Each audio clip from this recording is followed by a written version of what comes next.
Close your eyes for a moment. Imagine you are standing at the entrance of a vast forest. The air is still. The path ahead disappears into mist.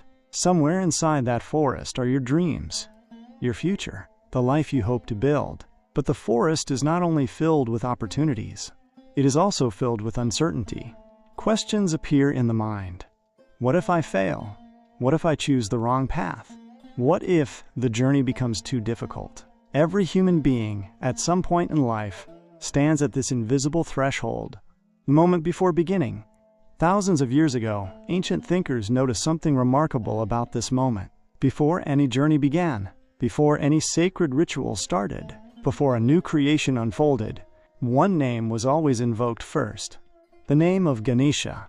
To many people today, this might appear to be a religious custom, but beneath the surface lies a deeper insight.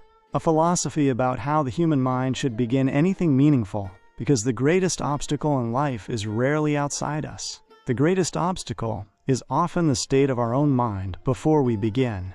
Think about the most important moments of your life. The day you started something new, a relationship, a career path, a creative idea, a dream you finally decided to follow. What was your state of mind at that moment? Were you calm, focused, clear about your direction? Or were you rushed, uncertain, distracted? Modern neuroscience tells us something fascinating. The mental state in which we begin an action often shapes the entire journey. When the mind begins in confusion, obstacles appear larger. But when the mind begins with clarity, the same obstacles appear manageable. This is the principle hidden inside the ancient tradition of invoking Ganesha. Ganesha represents the alignment of the mind before action begins. He is not merely a figure of mythology. He is a symbol of psychological readiness, a reminder that before you run toward the future, you must first become aware of where you stand. The form of Ganesha might seem unusual to someone seeing it for the first time. An elephant head, a human body, large ears, a curved trunk. But ancient cultures often communicated deep ideas through symbols, and every part of Ganesha's form carries meaning. Look at the large head. In modern neuroscience, the area responsible for planning, decision-making, and long-term thinking is called the prefrontal cortex. It is the center of wisdom and foresight. Without it, human beings act impulsively. They react instead of reflect. The large head of Ganesha symbolizes this very ability. The ability to think before acting, the ability to pause, observe, and choose wisely. Now look at the ears. Large, open, attentive. They symbolize something the modern world often forgets: the power of deep listening. In a world where everyone wants to speak, few people truly listen. But listening is where understanding begins. And understanding is where wisdom grows. Perhaps the most fascinating symbol is the trunk. An elephant's trunk is one of the most versatile instruments in nature. It can uproot a tree, or gently pick up a tiny flower. Strength and sensitivity in the same form. Ancient thinkers used this symbol to express a powerful truth. True intelligence is not rigid. It adapts. Modern psychology calls this cognitive flexibility, the ability to adjust when circumstances change. Many people fail not because they lack effort, but because they refuse to adapt. Life rarely follows a straight path. The trunk of Ganesha teaches a quiet lesson. Be strong in your purpose, but flexible in your methods. To understand the deeper meaning of Ganesha, we must look at the story of his origin. In ancient tradition, Ganesha is the child of Shiva and Parvati. The story begins with a moment of simple domestic life. Parvati wished to bathe in privacy, so she created a guardian from the sacred clay of her own body. She shaped a child and breathed life into him. That child was Ganesha. She gave him one simple instruction: guard the door. Do not let anyone enter. While Ganesha stood at the entrance, Shiva returned home. But the young guardian did not recognize him. He simply followed the instruction he had been given. No one enters. What followed was a clash between innocence and cosmic power. In the struggle, Shiva severed the boy's head. When Parvati saw what had happened, grief shook the universe. To restore balance, Shiva promised to bring the child back to life. He placed the head of an elephant upon the boy's body. And then he made a declaration that would echo across centuries. From that moment onward, before any sacred act begins, before any ritual or prayer, Ganesha must be honored first. There is another story about Ganesha that reveals the depth of his wisdom. It is the story of how the great epic Mahabharata was written. The sage Vyasa wished to record the epic, but the story was vast, complex, filled with profound philosophical insight. No ordinary scribe could write it. So Vyasa turned to Ganesha. Ganesha agreed, but with one condition. You must speak the verses without pause. Vyasa agreed, but added a condition of his own. You must understand every verse before writing it.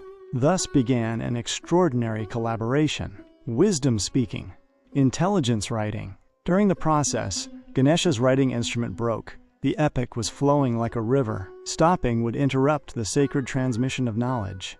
So Ganesha did something remarkable. He broke off one of his own tusks and used it as a pen. That is why he is often called Ekdanta, the one with a single tusk. The broken tusk carries a powerful message.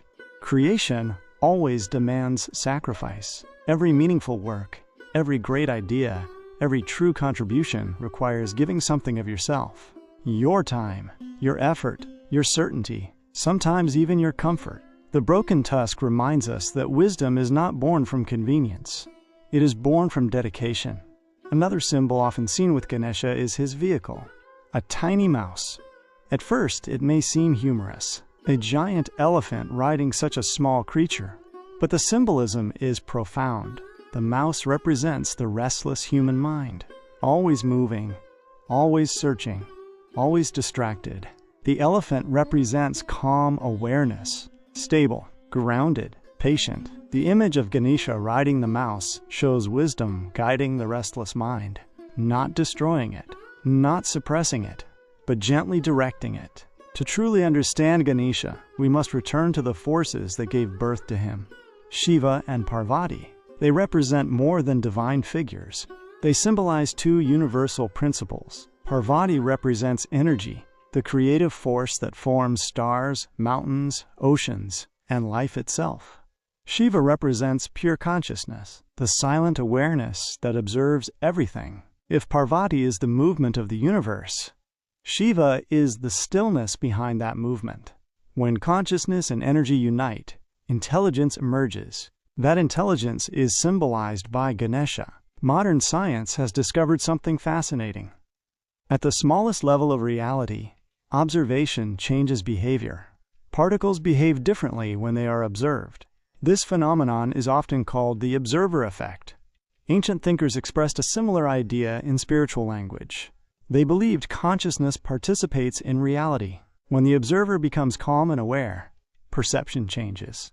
Decisions change, actions change, and gradually, outcomes change. The greatest obstacle human beings face is often the illusion of control.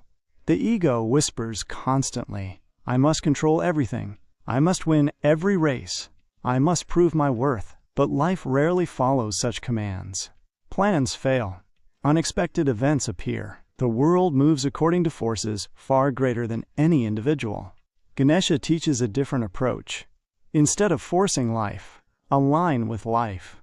Instead of reacting with ego, respond with awareness. Think again about the forest at the beginning of this journey. The silent path, the mist, the unknown future waiting ahead. Every human being must eventually step into that forest. But the way you begin the journey matters. If you rush in blindly, the path may feel confusing. But if you pause, breathe, and bring awareness to the mind, the same forest becomes a place of discovery. This is the essence of the ancient teaching. Before action, bring clarity. Before ambition, cultivate wisdom. Before movement, remember the source. That is the deeper meaning behind honoring Ganesha at the beginning of everything. Not merely as a ritual, but as a reminder that every meaningful journey begins within the mind. And when the mind